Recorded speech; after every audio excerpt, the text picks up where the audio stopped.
Hola oyentes de Radio Sefarat, volvemos a encontrarnos con César Sabas en su sección Realpolitik, más allá de lo políticamente correcto. ¿Qué tal, César? Buenos días, Jorge. Un gusto siempre saludarlo y estar acá. Bueno, hoy vamos a hablar de Estados Unidos, pero vamos a hablar de lo que han denominado una nueva estrategia de seguridad nacional, ¿no es cierto? Sí, en efecto. Bueno, siempre que hay una nueva administración, digamos, las distintas mentes estratégicas de Estados Unidos, tanto en la Casa Blanca, el Departamento de Estado, el Pentágono, elaboran lo que vendría a ser su estrategia de seguridad nacional por el resto de la administración. Entonces, en teoría, las ideas que están aquí esbozadas van a dirigir de alguna forma la política exterior de Estados Unidos los próximos 3 años de administración que le quedan a Donald Trump. Primero y principal, y esto hay que aclararlo, esto no va a ser o no es una constitución pétrea. Es decir, no es que lo que ahí está esbozado, de ahí no se pueden salir pétreamente y nada puede ser alterado. Es, digamos, un cúmulo de ideas y de principios que de alguna forma nos orientan cuál es, digamos, el espíritu de las personas que dirigen la política exterior y de seguridad y defensa de Estados Unidos. Pero dependiendo de si hay algún tipo de acontecimiento que obligue a Estados Unidos a replantearse o reorientar su política exterior, pues lo hará. Y el otro detalle es que Donald Trump no es demasiado pétreo en sus posiciones, es un poco bastante flexible y moldeable dependiendo de cómo se trate con él, dependiendo de cómo se la lleve con los otros líderes extranjeros, es un poco va y viene, así que pues hay que tener un poco de cuidado, pero de alguna forma nos dice cuál es la orientación básica. Y con esta nueva estrategia, que bueno, lo vamos a hablar el día de hoy y es interesante porque justamente hoy Irán está probando unos nuevos misiles balísticos que por supuesto ponen en riesgo a Israel. No quiero decir que estos misiles van a impactar en una prueba, pero de alguna forma está demostrando que todavía tiene posibilidad, por más que haya sido debilitado, para, digamos, sabotear la estabilidad de la zona. Entonces, el principal aspecto de esta nueva estrategia que acaban de publicar es que hay un viraje estratégico en lo que ellos consideran que son los intereses nacionales de Estados Unidos y sobre todo de las regiones. Fíjate que en la página 31 se dice, durante siglos, durante medio siglo, la política exterior estadounidense ha priorizado el Medio Oriente por encima de todas las demás regiones.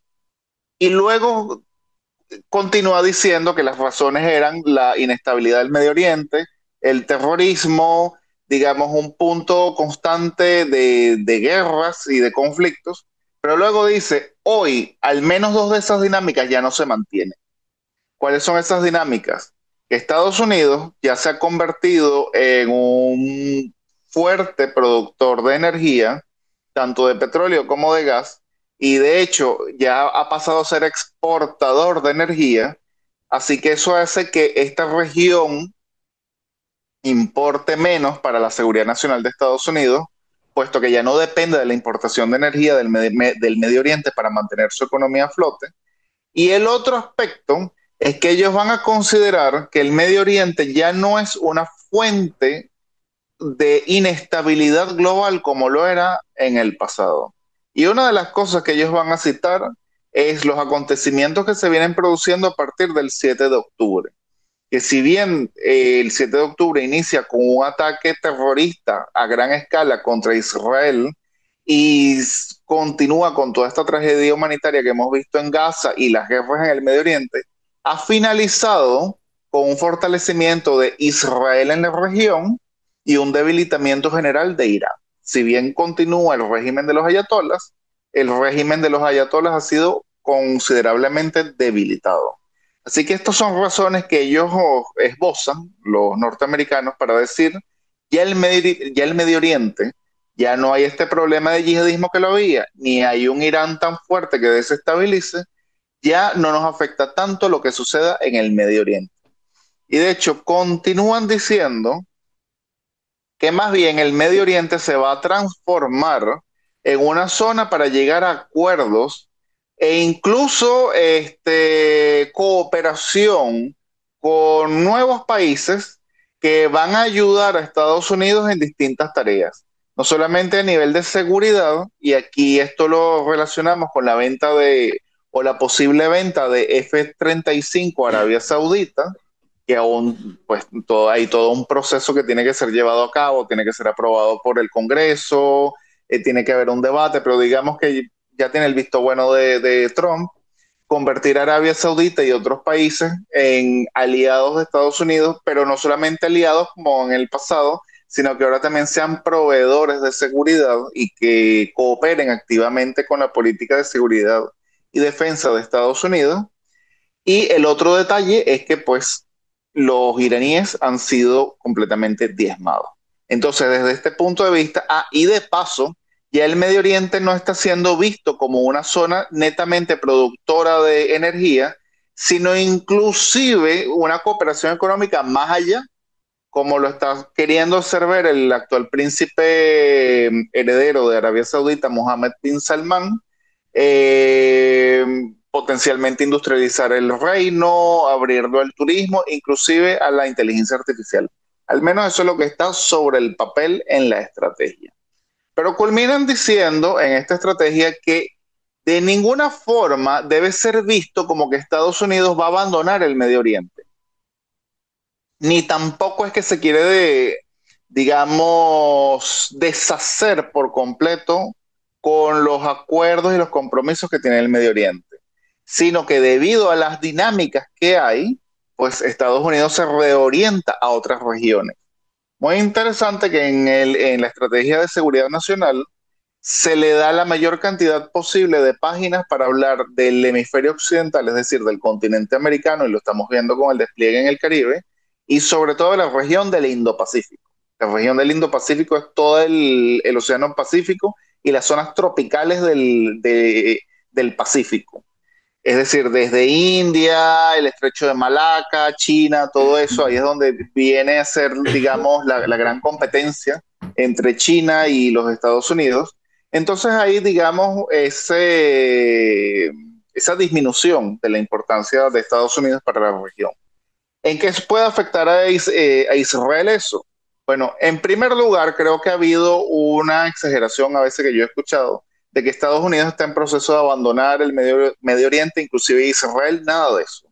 Estados Unidos no va a abandonar Israel, va a seguir con su alianza con Israel y tampoco se va a desentender por completo del Medio Oriente. Simple y llanamente va a, digamos, destinar menos efectivos, no en el caso de su alianza con Israel, sino en vista a otros escenarios. Por ejemplo, Irak, por ejemplo, Siria, incluso el mismo Golfo Pérsico. Teniendo ya, digamos, un acuerdo con los sauditas y fortaleciendo a los sauditas, podrán retirar ciertos efectivos, no digamos cerrar las bases de Qatar y que tienen en Arabia Saudita, sino, digamos, cierto material pesado, redistribuirlo a otras regiones del mundo. Estos países podrán hacerle frente por sí mismo a Irán, e Irán pues no podrá cerrar el estrecho de Hormuz cuando le venga en gana o hegemonizar la región. Y de hecho, en la estrategia de seguridad nacional sí mantienen que sigue siendo un punto importante de Estados Unidos impedir que cualquier potencia trate de controlar o hegemonizar los recursos energéticos que salgan del Golfo Pérsico o del Medio Oriente. Evidentemente que es un mensaje a Irán porque es, digamos, la única amenaza que podría hacer frente. En donde sí podría haber, digamos, ciertos detalles o ciertas contradicciones es en su política hacia Siria, que no está plasmada en la estrategia nacional, pero de alguna forma lo dicen cuando buscan desesperadamente llegar a acuerdos para, digamos, bajar el nivel de compromiso el nivel de compromiso militar en la región, Y es que si bien, por ejemplo, conocemos a Steve Witkoff, que es el enviado especial para Irán y para Gaza, y eso incluye a Israel, quien está actuando como enviado para Siria, Líbano, es el embajador de Estados Unidos en Turquía, el señor Tom Barrack, y su posición es prácticamente llegar a cualquier tipo de acuerdo, muchas de forma un poco desesperada, a veces no necesariamente, digamos, sostenibles en el tiempo, conociendo la ideología islamista de quienes están gobernando en Siria, y está apoyando como de lugar, prácticamente sin pedirle nada a cambio, al gobierno de Mohamed al-Yolani, actualmente conocemos que se llama Ahmed al-Shara, obviando un poco la ideología islamista y tal vez incluso obviando los intereses de Israel con los drusos, por ejemplo, y el sur de Siria para mantenerlo, digamos, de forma desmilitarizada. Pero eso lo veremos más adelante, cómo, digamos, Israel actúa y cómo mueve su diplomacia. Como yo vengo diciendo, esto no es que está grabado en piedra y que no puede ser alterado. Por supuesto que sí, porque una vez que se emite esto, incluso conocemos las motivaciones de Tom Barrack, ahí digamos que toda una serie de diplomacia que se va manejando, cómo se mueve Israel, cómo presiona, así que no necesariamente esto va a ser así como así, pero de alguna forma ya conocemos, digamos, las motivaciones de Donald Trump en el Medio Oriente, que es llegar a acuerdos rápidos que tengan intereses económicos para Estados Unidos, priorizando sobre todo los intereses económicos. Quiere decirle a los americanos que ha obtenido grandes acuerdos de inversión, que ha estado trayendo dinero a Estados Unidos. En la misma estrategia nacional establecen de que ahora Estados Unidos no va a buscar cambios democráticos no solamente en la región, en ninguna parte del mundo, y que no se van a interesar por problemas de derechos humanos, ni de libertad, ni de ningún tipo de asunto moral que antes Estados Unidos establecía, sino única y exclusivamente intereses nacionales, entre ellos, por supuesto, los militares y los económicos. Así que, pues, hay que revisarlo porque esto va a ser lo que va a guiar la política exterior de Estados Unidos en la región y fundamentalmente va a evitar empantanarse en guerras, digamos, prolongadas. Así que si hace algún tipo de acción en el Medio Oriente va a ser como la que hizo en Irán, por ejemplo, hizo un bombardeo, debilita fuertemente el programa nuclear iraní, pero va a evitar meterse por tierra como se hizo Estados Unidos en Irak, que después de ahí para salir va a ser muy complicado, o inclusive en Siria, hace una semana hubo un incidente, mataron creo que a un soldado norteamericano y a otro lo hirieron, no tengo muy bien los datos de cuántas bajas fueron, pero más o menos así fue. Entonces Estados Unidos hace un bombardeo a los terroristas de ISIS en Siria, pero va a evitar por completo una intervención prolongada en el Medio Oriente. Ujú. Bueno, a mí me llama la atención una cosa. Esto me recuerda a el cambio de postura que tuvo Estados Unidos justamente con un gobierno de signo totalmente contrario, cuando Obama dio esa charla diciendo, bueno, Medio Oriente para los medio orientales, es decir, como apáñense entre ustedes, nosotros vamos a apoyar de corazón los movimientos como aquellos primaveras árabes que hubo, pero tratando de salir de ese pantano, ¿no? Lo que pasa que luego las acciones no respondieron a eso, ¿no? En efecto, y por eso yo comienzo diciendo que esto no está grabado en piedra, porque fíjate, ellos están publicando esa estrategia nacional, fue ahora en noviembre, y hoy Irán está probando nuevos misiles. Entonces, bueno, yo espero que la guerra no vuelva a estallar pronto, pero eso no depende de mis deseos. Y todavía, vamos a estar claros, el Medio Oriente es un polvorín, basta que alguien lance una chispa y eso se vuelve a prender.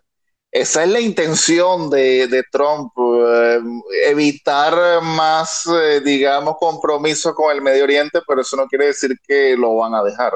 Yo por lo menos soy un poco pesimista con Siria.